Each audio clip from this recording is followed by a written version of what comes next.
తెలంగాణను సమగ్ర అభివృద్ధి దిశగా నడిపించడమే లక్ష్యం.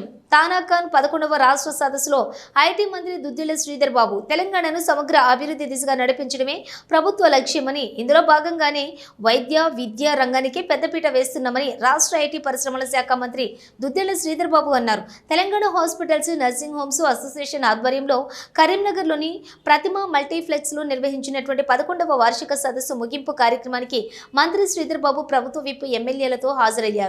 ఫోన్ ద్వారా బీసీ శాఖ మంత్రి పొన్నం ప్రభాకర్ మాట్లాడారు. ఐటీ మంత్రి శ్రీధర్ బాబు మాట్లాడారు. వైద్యం సేవ దృక్పథంతో కూడినదని, వైద్యులు సమాజ శ్రేయస్సు కోరుకుంటారని తెలిపారు. రాష్ట్రంలో వైద్య రంగం అభివృద్ధికి ప్రభుత్వం పరంగా అండగా ఉంటామని అన్నారు. వైద్యులు ఎదుర్కొంటున్నటువంటి సమస్యలను ముఖ్యమంత్రి దృష్టికి తీసుకుని వెళ్లి పరిష్కారానికి కృషి చేస్తానని అన్నారు.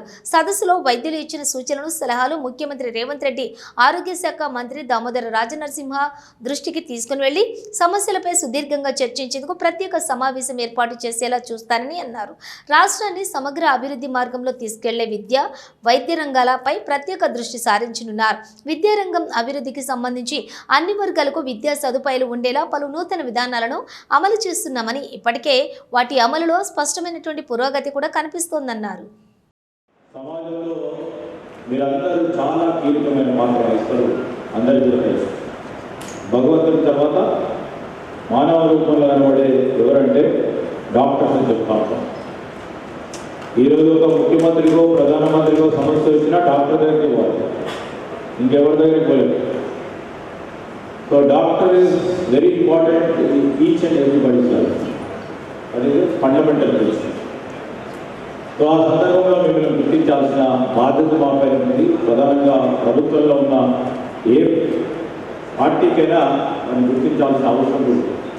ఇది మా బాధ్యత. దాంట్లో భాగంగా ఒకసారి మీరు చూస్తే, ఆనాడు డాక్టర్ రాజశేఖర రెడ్డి గారు స్వయాన ఒక డాక్టర్గా ముఖ్యమంత్రిగా ఉన్న తరుణంలో క్లినికల్ ఎస్టాబ్లిష్మెంట్ యాక్ట్కి సంబంధించి ఇక్కడే ఇదే కరీంనగర్లో ఒక సమస్య ఎదురైంది.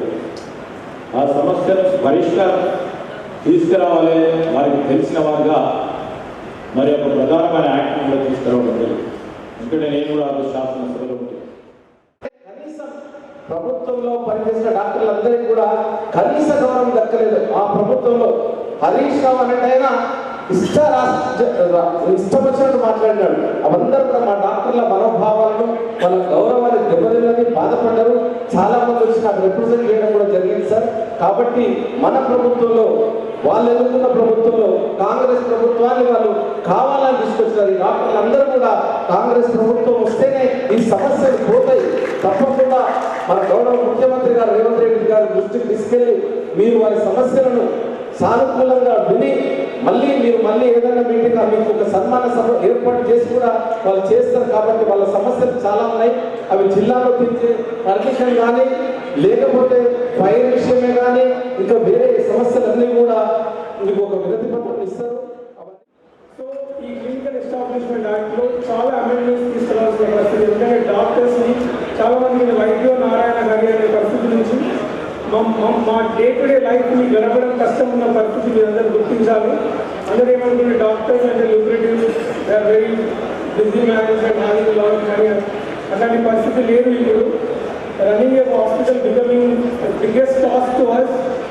27 రెగ్యులేటరీ బాడీస్ నుంచి పర్మిషన్ తీసుకోవాల్సిన పరిస్థితి ఉంది.